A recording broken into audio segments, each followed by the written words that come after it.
아멘. 그 체로키 인디안 부족의 한 지혜로운 주장이 손자를 무릎에 앉혀놓고 인생에 대한 가르침을 이렇게 말했습니다. 애야, 우리 모두의 마음속에는 항상 끔찍한 싸움이 벌어지고 있단다. 그것은 두 마리의 늑대의 싸움이지. 첫 번째는 악한 늑대란다. 이 늑대는 분노, 시기, 질투, 슬픔, 후회, 탐욕, 오만, 자기 연민, 죄책감, 억울함, 열등감, 거짓, 허영심, 그리고 이기심을 먹고 살죠. 두 번째는 선한 늑대란다. 이 늑대는 기쁨, 평화, 사랑, 소망, 평온함, 친절, 겸손, 자비, 공감, 너그러움, 진실, 그리고 믿음을 먹고 산다. 손자가 잠시 생각에 잠겼다가 할아버지에게 물었습니다. 할아버지, 그럼 두 마리의 늑대가 싸우면 결국 어떤 늑대가 이기나요?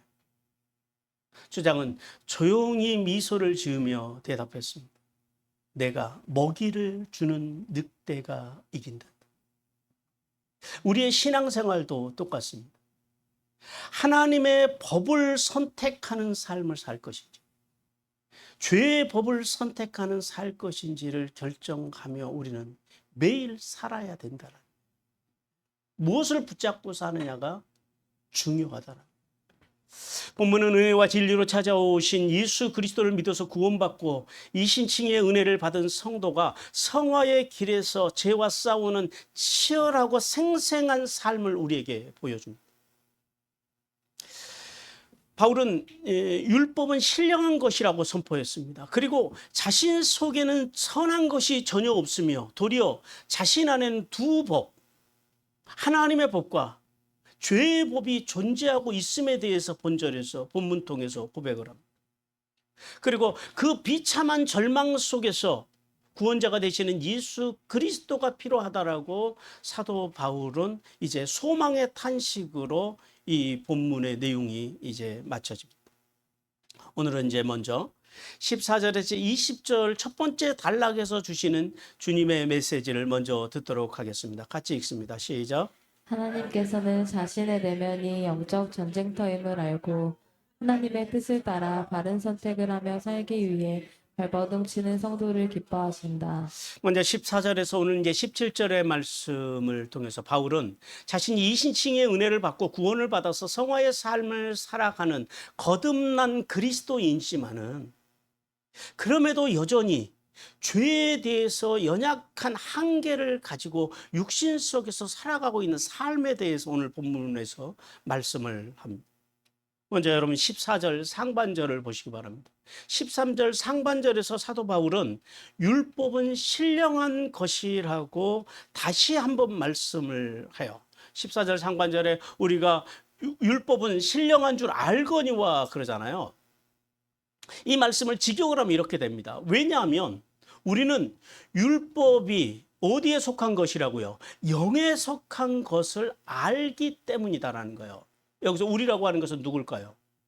예, 모든 그리스도를 믿는 사람들, 그러니까 이방인이든지 또 유대인이든지 그들로 구성된, 그리스도를 믿는 사람들로 구성된 모든 성도 공동체를 의미합니다.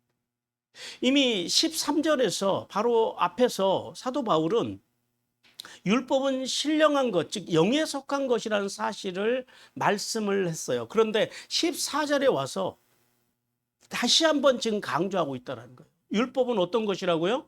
신령한 것, 영에 속한 것이라는 거예요. 즉 율법은 하나님의 뜻에 따라 만들어진 은혜의 선물이며 선과 악을 구별해서 인간을 죄에 빠지지 않도록 하고 최종적으로는 누구에게로 인도한다고요? 예수 그리스도께로 인도하는, 이것이 율법의 기능 두 가지라는 거예요. 첫째는 뭐라고요? 우리로 하여금 선과 악을 구별해서 죄에 빠지지 않게 하는 것이 율법의 기능이에요. 그러니까 율법을 모르면 이것이 죄인지 아닌지 알아요, 몰라요? 몰라요. 그 다음에 율법의 두 번째 기능이 뭐라고요?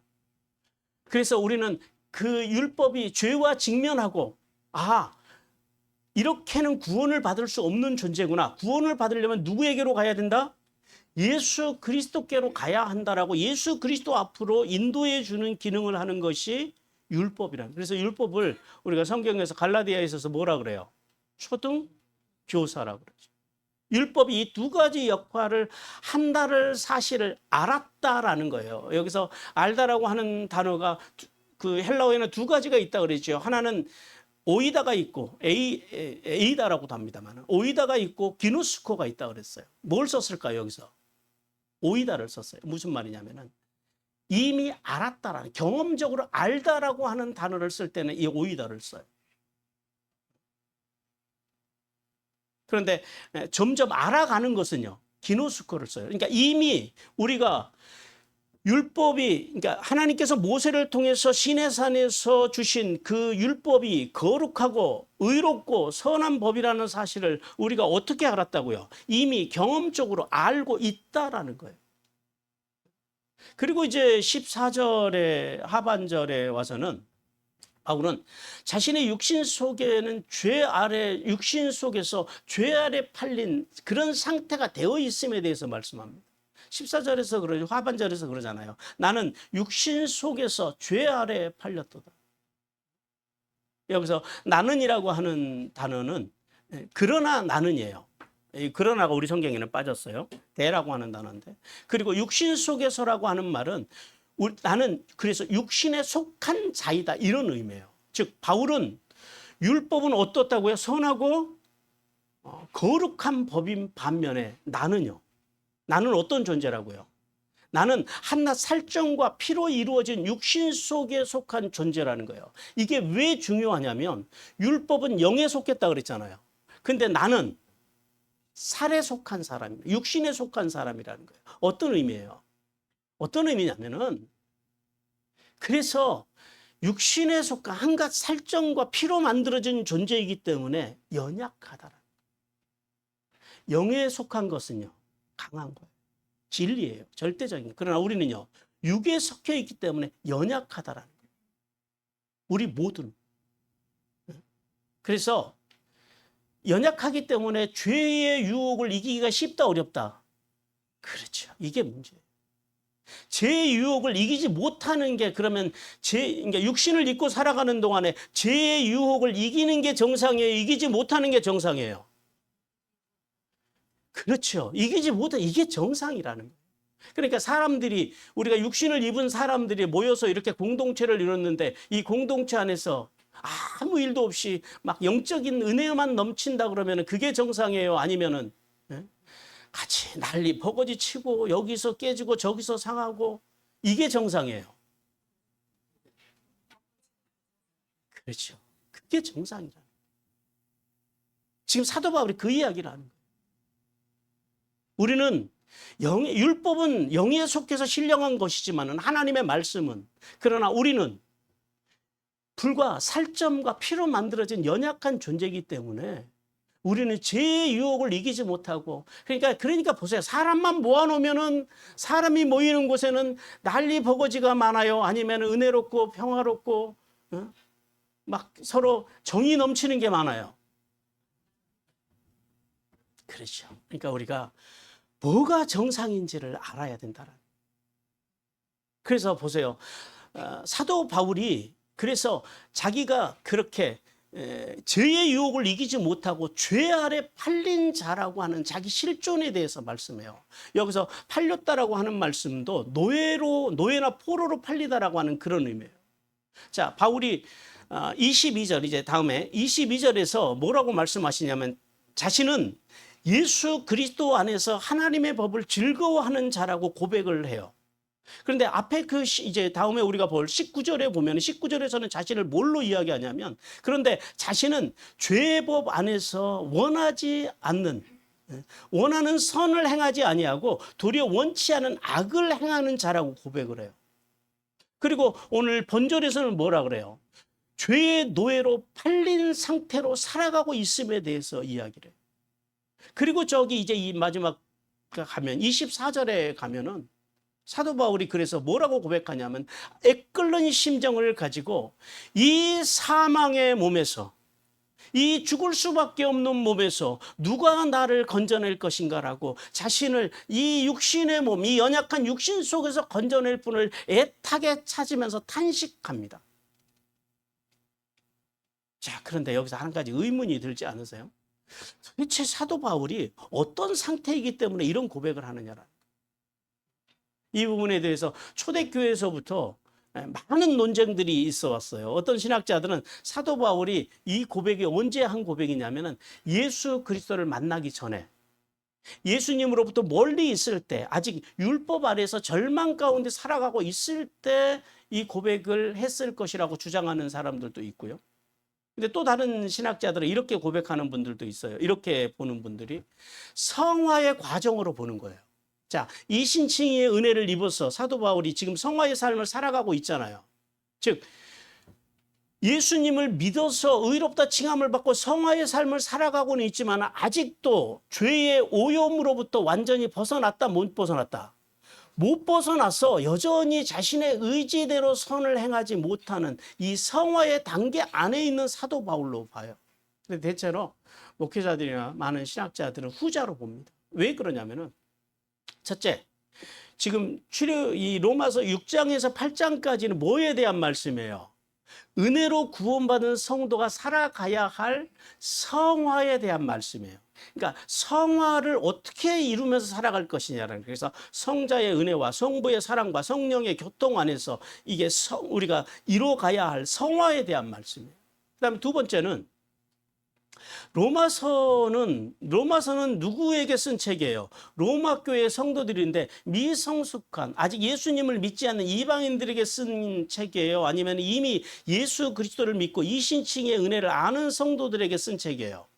그렇죠. 이신칭의 은혜를 아는 성도들, 성화의 삶을 살아가고 있는 성도들에게 쓴 책이라는 점에서 후자로 보는 거예요. 그다음에 세 번째는 이제 우리가 뒤에 볼 24절에서 거듭난 사도 바울 자신 안에 일어나는 이 내적인 모순으로 인해서 탄식하고 있는 모습이 나와요. 그것 때문에 그렇고요. 그리고 네 번째는 25절에서 내적 갈등 중에 죄책감으로부터 해방된 사실을 찬양하고 있기 때문에 이러한 사도 바울의 고백을 통해서, 그래서 우리가 한 가지 깨달아야 되는 게 뭐냐면, 아무리 이신칭의 은혜를 받고 구원받고 성숙한 그리스도인으로 살아가는 성도일지라도 육신의 몸을 입고 살아가는 동안에는 타락한 본성에서 일어나는 이 죄의 문제로부터, 이 연약함의 문제로부터 벗어날 수 있다 없다? 없다라는 거예요. 그래서 제가 그러잖아요. 인생을 살면서 왜 우리가 고난을 만나고, 인생을 살면서 왜 우리가 각종 문제들을 만난다고요? 그렇지, 그게 그 말이에요. 살아있으니까 문제도 만나고, 살아있으니까 서로 티격태격 싸우기도 하고, 살아있으니까 뭐 예수 믿어도 암도 걸리기도 하고, 살아있으니까 차가 가다가 한 두 바퀴 굴르기도 하고, 그러는 거죠. 그게 우리의 실존이라는 거예요.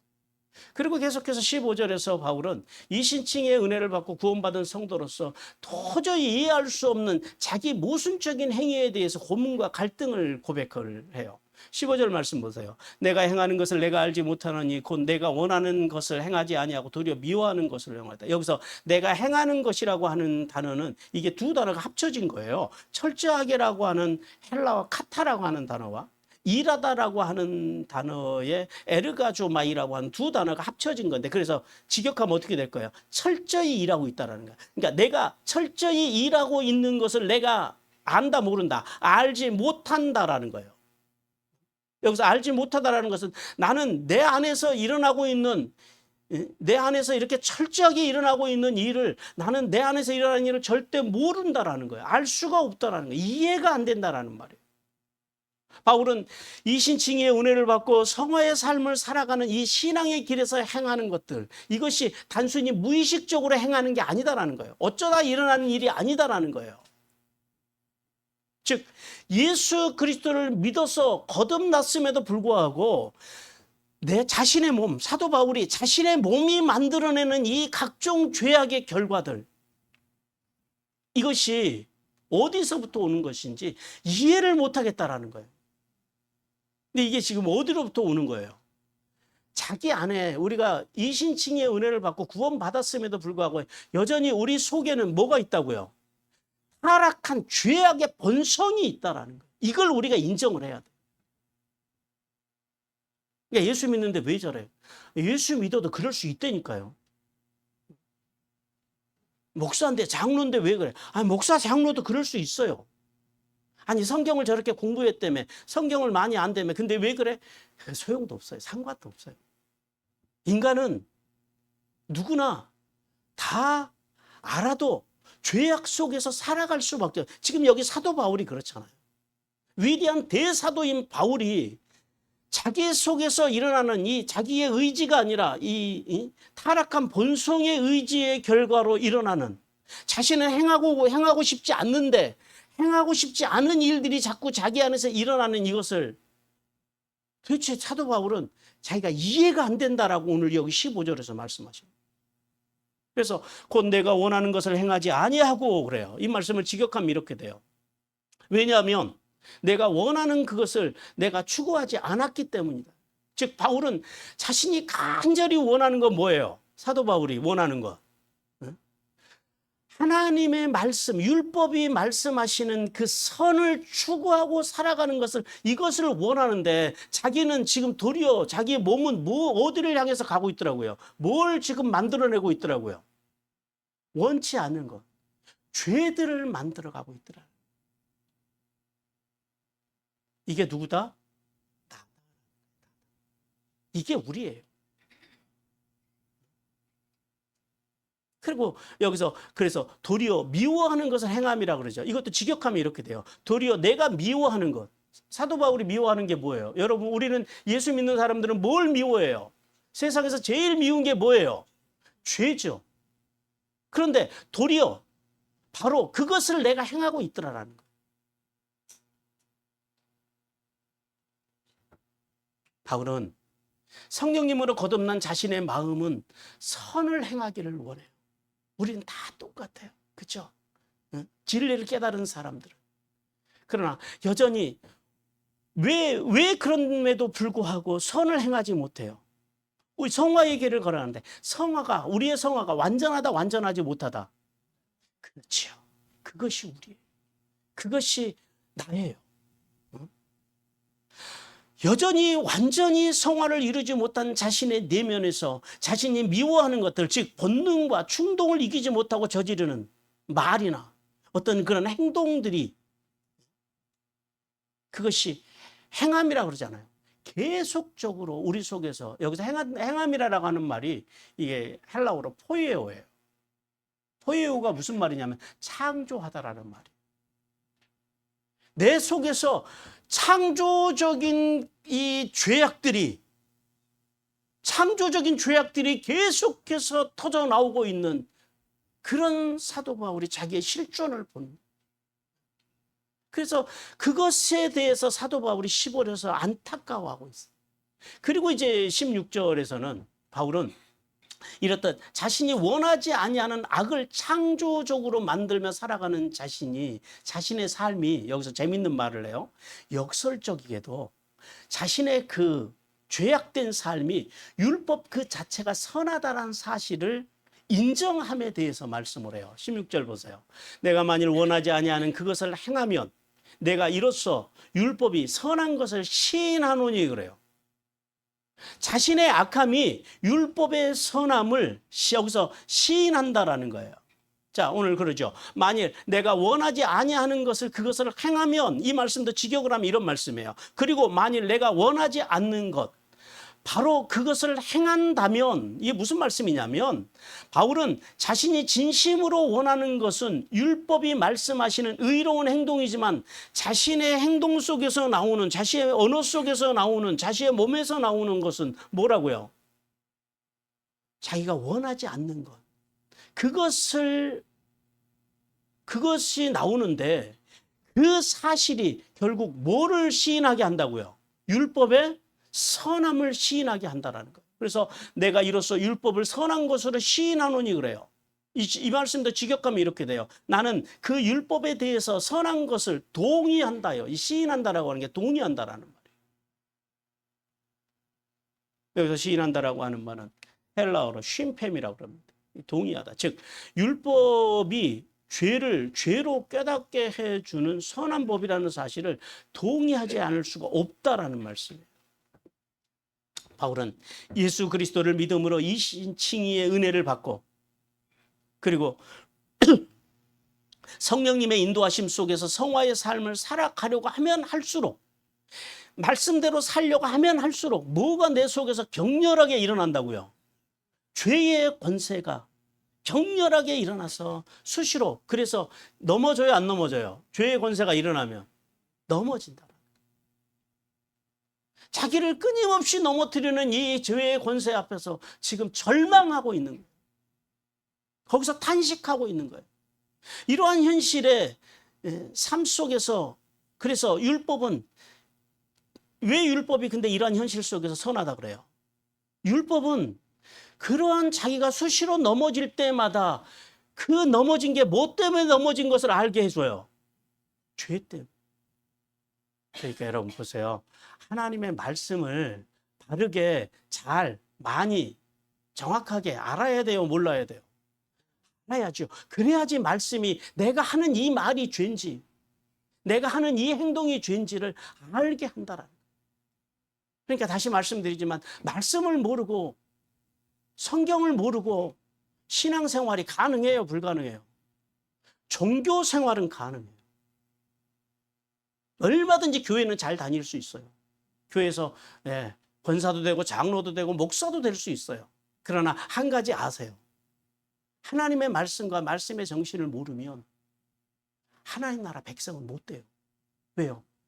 들어갈 수가 없다. 믿지를 못하잖아요. 제가 이번 한 달간 돌아다니면서 많은 분들을 만났어요. 근데 대화를 나눠보면 여러분 뭐 장로님, 안수 집사님, 뭐 권사님 이런 분들을 또 이제 만나고 또 주로 이제 목사님들을 많이 만났습니다만은 믿음의 확신을 갖고 살아가는 사람들이 의외로 많았을까요? 적었을까요? 많았으면 제가 이 질문도 안 하겠죠. 생각보다 여러분 많지 않다. 하나님의 나라에 대한 나라에 대한 확신이 없어요. 어떤 장로님은 저한테 그러더라고요. 하나님 나라가 있으면 좋겠지만 그러더라고요.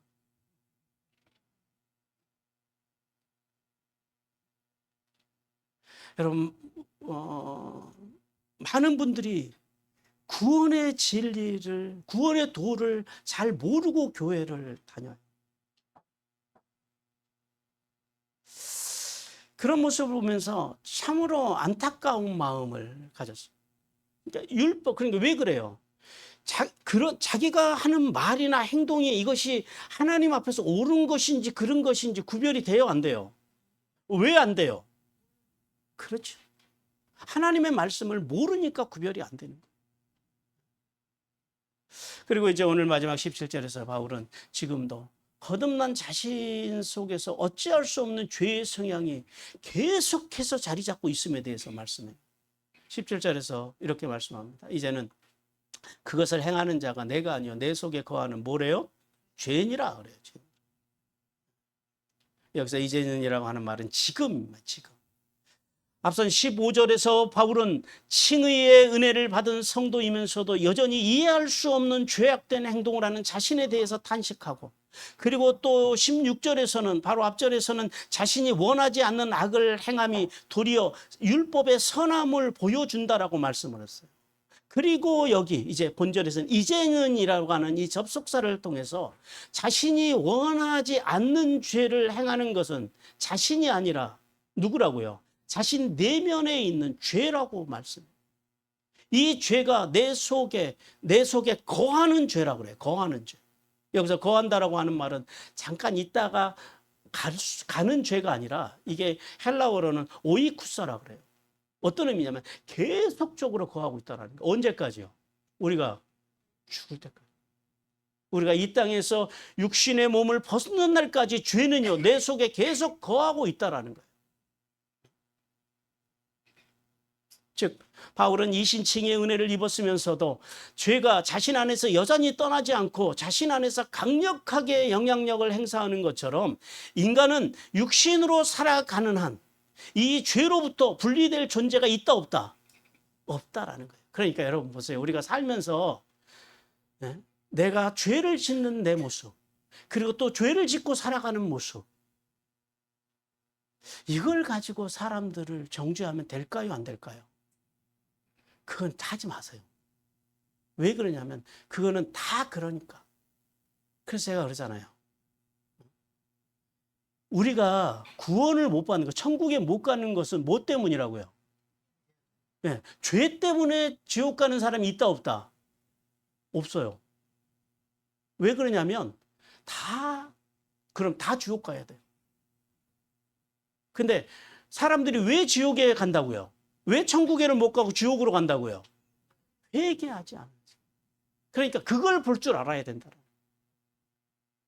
그의 삶이, 나의 삶이 지금 천국을 향해서 그러니까 늘 하나님의 나라를 향해서 발전해 가고 있는 삶인지, 슈브의 정신과 하나님의 신앙으로 살아가는 삶인지, 이걸 보고 그 사람에 대해서 말하자라는 거예요.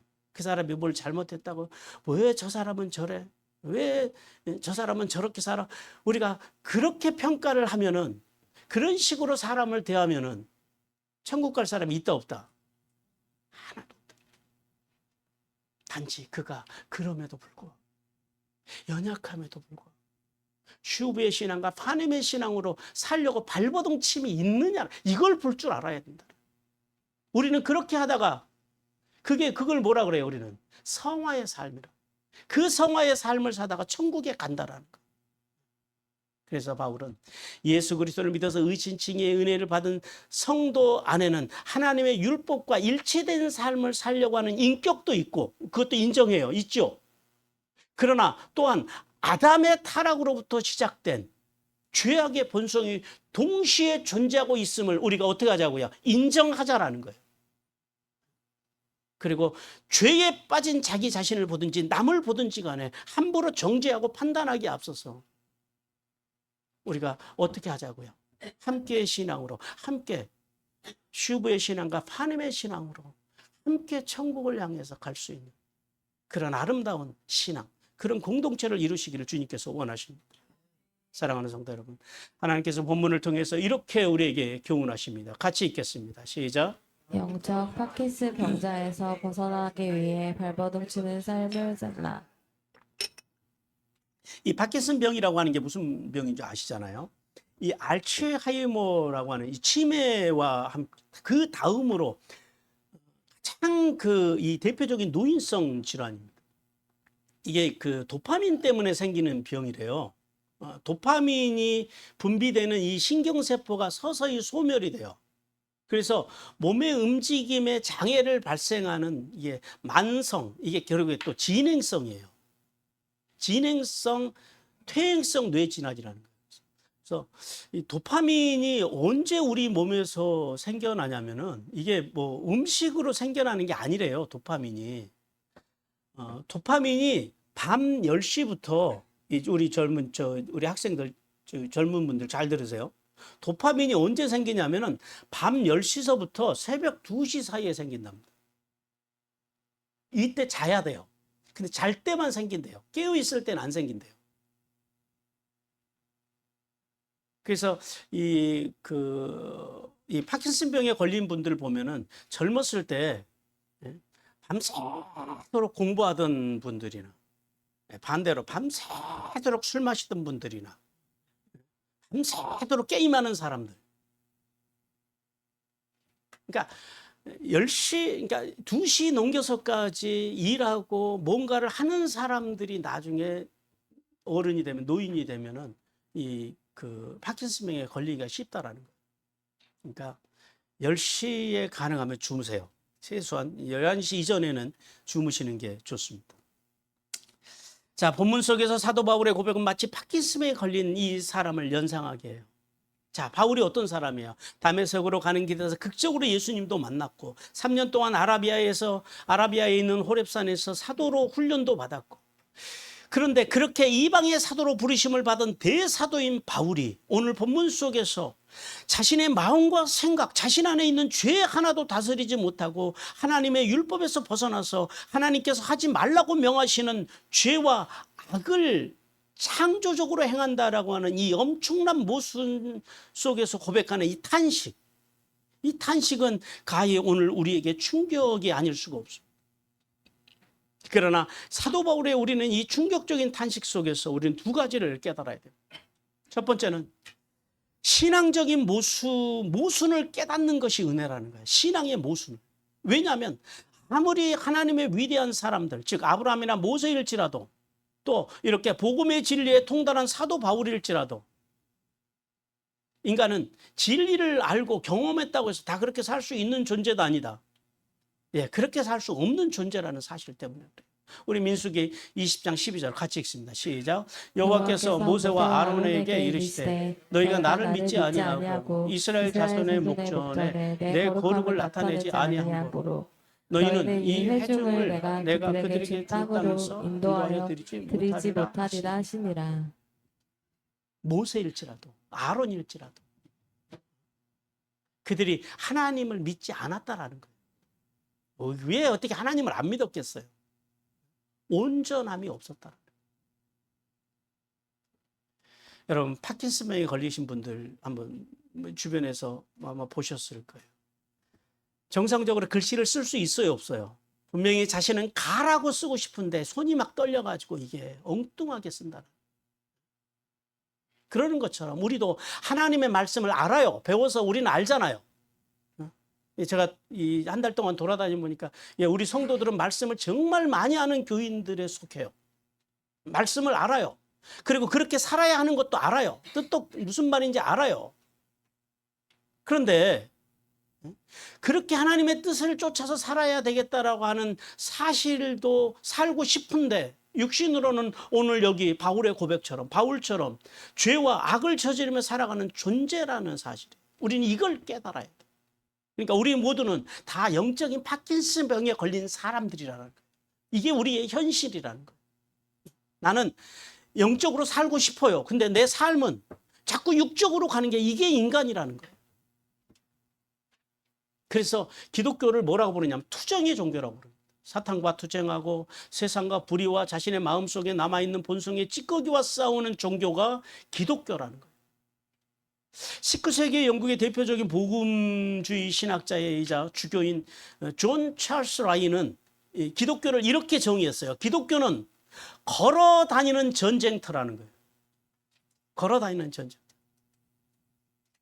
그래서 이 라일은 이런 이야기도, 라일은 신앙인이란 어떤 존재냐? 아버지의 집에서 행복을 누리는 어린 아이인 동시에 우리가 아버지의 품에 안기면은 행복하잖아요. 행복을 누리는 어린 아이인 동시에 구주의 전쟁에 참여하는 군인이라는 거예요. 이것이 이게 신앙인이라는 거예요. 따라서 성도는 바울처럼 자신의 신앙적, 영적인 모순됨을 갈등하고 고뇌하는 성도가 정상이다. 그 성도가 비정상이다. 그 고뇌가 없는 성도가 이게 문제예요. 우리는 끊임없이 내 속에서 일어나는 내 삶의 이중성, 그리고 사도 바울과 같이 마음으로는 하나님의 뜻을 따르고 싶은데 육신은 그렇지 않음에 대해서 고민하고 갈등하는 신앙인이 정상임을 믿으라고 말씀을 하십니다. 그리고 그런 성도만이 하나님과 바른 관계에 있다라는 거예요. 그 다음에 두 번째는 영적 무능력을 깨닫는 것이 은혜예요. 첫째는 뭐였어요? 신앙적인 모순을 깨닫는 게 은혜예요. 그게 정상인 그리스도인이에요. 나는 완전해. 그거는 문제가 있는 거예요. 그리고 두 번째는 뭐라고요? 나의 영적인 무능력을 깨닫는 거. 나는 어찌할 수 없구나. 그래서 우리는 누구만 붙잡아야 돼요? 예수. 그런 신앙이 그렇게 가는 거예요. 자신 속에 선한 것임을 없다는 사실을 깨닫는 사람만이 누구를 붙잡아요? 예수. 하나님을 의지하게 되어 있다라는 거예요. 우리 누가복음 18장 13, 14절 같이 읽습니다. 시작. 세리는 멀리 서서 감히 눈을 들어 하늘을 쳐다보지도 못하고 다만 가슴을 치며 이르되 하나님이여 불쌍히 여기소서 나는 죄인이소이다 하였느니라. 내가 너희에게 이르노니 이에 저 바리새인이 아니고 이 사람이 의롭다 하심을 받고 그의 집으로 내려갔으니라. 무릇 자기를 높이는 자는 낮아지고 자기를 낮추는 자는 높아지리라 하시니라. 그래서 율법 즉 하나님의 말씀과 말씀의 정신에 실패할 때마다 자신의 죄악을 깨닫게 해주는 뭐가 우리의 죄악을 깨닫게 해준다고요? 기도를 하면 막 죄가 깨달아져요? 아니죠. 뭐가 깨닫게 해준다고요? 율법. 말씀이 우리를 깨닫게 해준다. 이 율법의 선함을 깨닫는 바울처럼 우리도 하나님의 말씀과 말씀의 정신으로 살기 위해 발버둥 치다가 실패할 때마다 어떤 신앙을 가져야 된다고요? 슈브의 신앙, 돌아가는 신앙, 회개하는 신앙을 가져야 돼요. 그리고 어디로 돌아가야 돼요? 우리는 어디로 돌아가야 살아요? 십자가로 돌아가야 돼요. 십자가를 붙잡아야 돼요. 그리고 십자가 앞에서 회개하고 그 다음에 이제 또 회개하고 다시 끝하고 다시 제자리로 돌아가면 돼요? 안 돼요? 그 다음에는 어디로 가야 돼요? 빠님의 신앙. 하나님의 존전에서 면전에서 살아가야 돼요. 두렵고 떨림으로 살아가야 한다라는 게 그것이 우리의 성도여야 돼요. 그래야지 우리가 이 영적 파킨슨에서 그나마 조금이라도 벗어날 수 있는 유일한 길이라는 거예요. 왜냐하면 십자가만이 우리를 구원하는 유일한 길이요. 그 십자가 앞에서 두렵고 떨림으로 살고자 발버둥 치는 성도만이 구원에 이룰 수 있기 때문이에요. 우리가 이 길을 가시자. 여러분, 왜 예수 믿으세요? 왜 교회 다니세요? 궁극적으로 우리가 영원한 하나님의 구원의 그 구속사의 은혜를 잊기 위해서 우리가 신앙생활을 하는 거 아니에요? 그런데 왜 교회 와서 구원에는 관심이 없고 구원받는 일에는 관심이 없고 왜 그 외에 그냥 기타 아디아포라의 문제들 그래도 되고 안 그래도 되는 해도 되고 안 해도 되는 왜 그런 문제를 가지고 우리가 씨름을 하고 사느냐라는 거예요. 그래도 되고 안 그래도 되는 문제들은 그냥 그것은 흘러가는 대로 놔두고 우리는 뭐를 붙들고 살자고요? 구속사, 구원의 은혜를 입는 것. 그것을 붙들고 살아가는 은혜가 임하시기를 주님께서 원하십니다. 신앙이란 여러분 그래서 누구를 바라보는 거예요? 나를 바라보면 안 돼요. 나를 바라보면 신앙이 돼요, 안 돼요? 사도 바울의 고백처럼 그 고백이 우리의 고백 아니에요? 내가 나를 바라보면 내 안에는 온갖 악한 것만 자리 잡고 있잖아요. 그러니까 신앙이라고 하는 것은 나를 바라보는 것이 아니라 예수 그리스도의 십자가의 속죄의 은혜와 중보의 은혜를 바라보는 것. 그래야지 여러분 우리가 천국에 갈 수 있는 거예요. 그래야지 우리가 숨을 쉬고 살아갈 수 있는 거예요.